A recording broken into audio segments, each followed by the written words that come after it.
Les vents du Pacifique Sud, formidable énergie. Déviés par la cordillère, ils forment des ondes au-dessus de la pampa argentine. Ce sont ces vagues que nous allons surfer en planeur, parfois sur des centaines de kilomètres.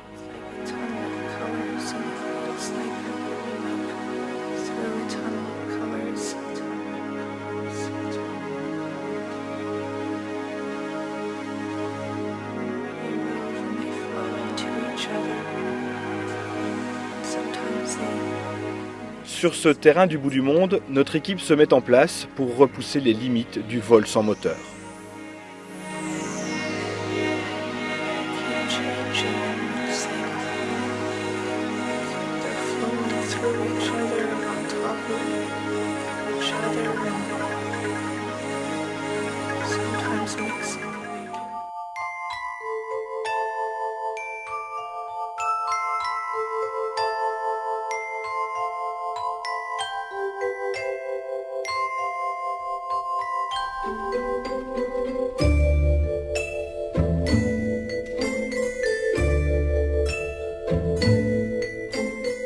Avant chaque vol, nous étudions en détail la situation météo.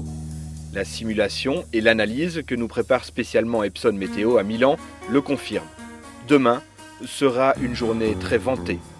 Difficile mais favorable pour battre un record du monde de distance. Nous tenterons un aller-retour de 2025 km vers le nord. Le Nimbus 4 de 27 mètres d'envergure, équipé pour voler à haute altitude, est prêt. Demain, décollage à 6 heures.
À basse altitude, le manque de lumière nous masque les obstacles.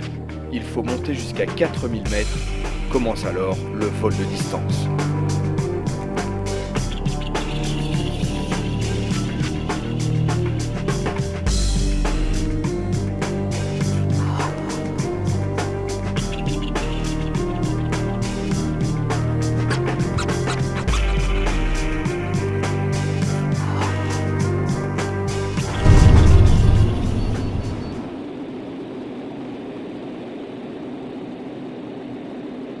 Il est 8h moins 10, nous passons le volcan Lanín, puis grimpons à 7000 mètres et progressons rapidement, poussés par un vent sud-ouest de 120 km à l'heure.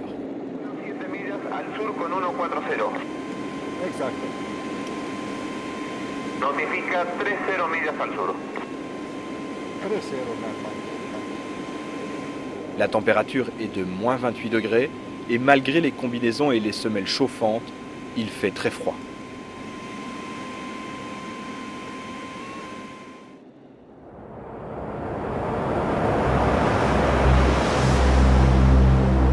« 8000 mètres, nous volons à plus de 200 km à l'heure de moyenne.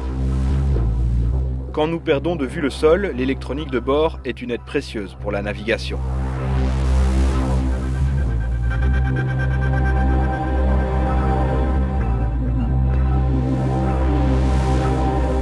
Nous arrivons à mi-parcours, à présent nous luttons contre 50 km à l'heure de vent de face. Il nous reste 8 heures pour parcourir les 1000 km du retour.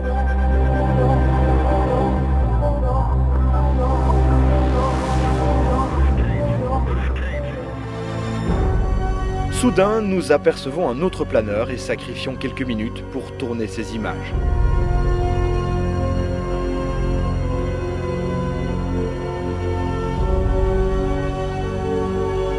C'est l'Allemand Klaus Hollmann, avec un planeur du même type, lui aussi à la poursuite d'un record.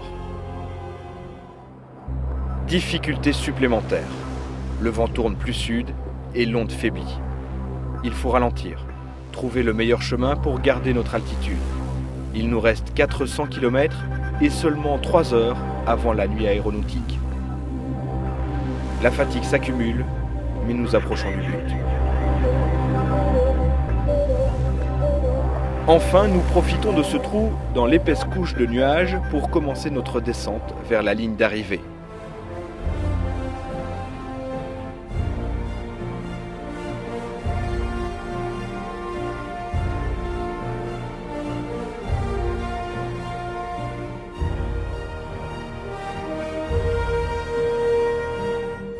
Record battu. Après 15 heures de vol, la pression tombe enfin et nous fêtons cette première mondiale par un looping.